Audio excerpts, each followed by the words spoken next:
The other day was some sort of yet another religious holiday for the Alphabet Gang. We have so many of them. I mean, for Christians, we celebrate Easter and we celebrate Christmas. And if you're inside the church, you might celebrate Epiphany. And Pentecost, of course, was the Sunday.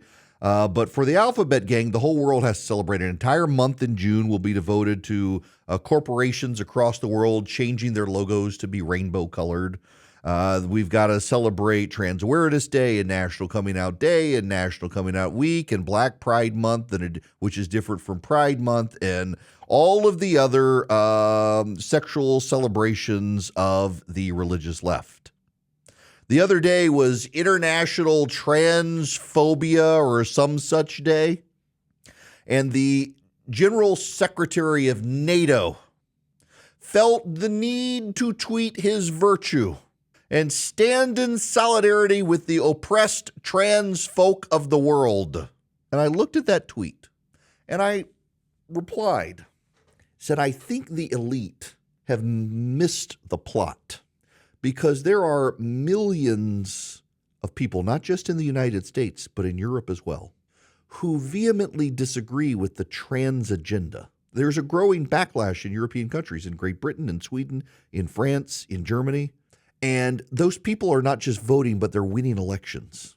So when the Secretary General of NATO tweets in support of trans rights, a lot of people decide, well, NATO's lost the point. They're not a security organization to keep the West safe from communists. They're now a social agenda organization for the left.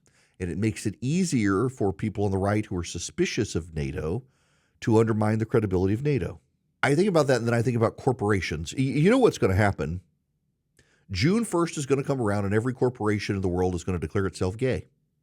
General Motors, Coca-Cola, maybe not Anheuser-Busch after the blowback over what's his name, but most corporations in America, they're going to declare themselves gay. They're going to hoist a rainbow flag out front, and on social media, they're going to change their logos to be shades of the rainbow. I remember 2 years ago, Paramount updated its app on my Apple TV. And the only change was for the month of June to change the logo to a rainbow. That was it. That was the only app update. Deleted the app for the month.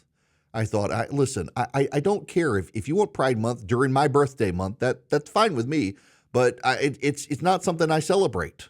And you're going to force this on me and do this sort of thing. I don't need to be a part of it. I'm totally fine if you think you need an entire month to celebrate your sexuality. But I don't get a month to celebrate mine, and I see no need, and you live and let live. But really, you felt the need to push out an app update to all you were doing was changing the icon to a rainbow. It's very bizarre. And you may not like it. I get it. You may not like my position. But I'm one of the reasonable ones who takes the live and let live proposition. There are a lot who have become extremely angry and aggressive in their opposition to the cultural institutions and the elite of this country shoving Pride Month down their throat. And I increasingly just find it infuriating that for the month of June, every corporation gets to pretend. They don't really care about the issue, but they virtue signal. What's going on here is corporations and the elite have lost the plot. There are a vast number of people who disagree with the left's agenda. And corporations and governments and NGOs, non-governmental organizations, pushing the left's sexual agenda and the left's cultural positions onto everyone means there are a lot of people who don't have goodwill for them anymore. And you're starting to see this shake up. For example, people on the right who no longer support the free market. We've had these conversations here. I gave a speech in Rhode Island, in Newport, Rhode Island, to a group on Saturday night in defense of the free market. And the thing that comes up every time that defense of the free market comes up is, well, why are you supporting the free market? Look at the corporations of America pushing cultural leftist positions. Take Harry's Razors. Harry's Razors pushes the trans agenda, the Alphabet Gang agenda. Harry's Razors used to be an advertiser of mine and dropped me as an advertiser because I'm a conservative. They dropped Ben Shapiro because Ben Shapiro is a conservative. And what is the result of this? They push a cultural left agenda. They have embraced cultural leftism. Harry's Razors has even done ads with a trans man, who clearly a woman, but who grew facial hair thanks to the hormones she's on, shaving. And now you've got the Daily Wire coming up with their own razor blade proposition. I don't want my razor blades to be for or against the trans agenda. I don't want my razor blades to be woke or anti-woke or conservative. I just want a good razor blade. But the fact that corporations and governmental entities and nonprofits decide they've got to plant their flag and signal cultural leftism is actually making people on the right decide these people are hostile to us and against us. And so what's happening as these institutions continue to fail, people on the right are willing to burn bridges with them. And you're going to see a whole bunch of corporations and corporate CEOs who actually need people defending the free market who turn their back on the free market. And they're to blame. I love Delta Airlines. I was on Delta this weekend. I have flown Delta so much in the past number of months. I fly Delta. One day I'd love to be able to fly Priority Jet or NetJets or a private carrier.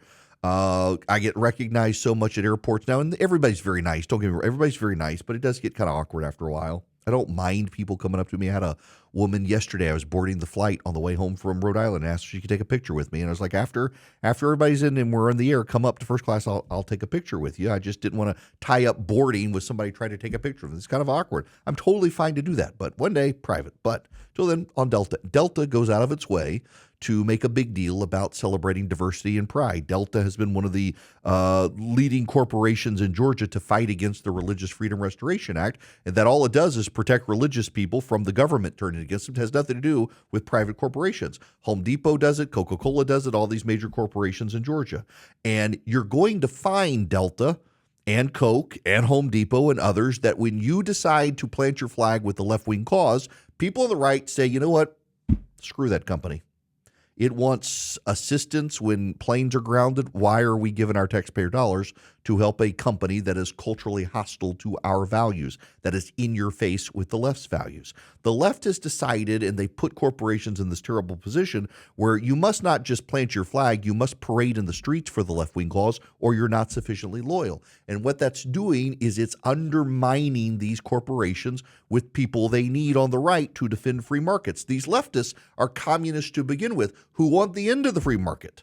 I mean, the left do not want Delta's planes in the sky because of global warming, and yet Delta's willing to alienate the right with social justice causes, and they need the right to be able to continue to fly. More so, frankly, corporations need the right when it comes to tax reform and corporate reform and regulatory control, and there are people on the right willing to burn down corporate America. NATO, an outside non-governmental entity backed by governments of the world, when its Secretary General comes out and plants his flag for left-wing causes that he doesn't even need to say anything on but feels the need to, is telling the right, you know, NATO has moved so far from its position of defending the West. Why are we funding it? We can just do multilateral treaties instead of having this large non-governmental entity.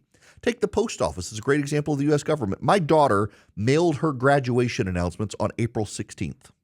Philip, who works for me, lives 2 miles from my house. Got his graduation announcement 2 days ago.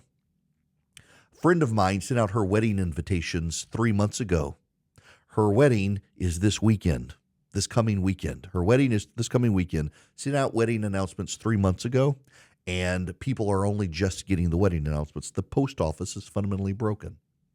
Rome, Georgia, Floyd County, Georgia. The Board of Elections is sending advisories that they've mailed out absentee ballots and people still haven't gotten them. The election's on Tuesday. The primary in Georgia is on Tuesday.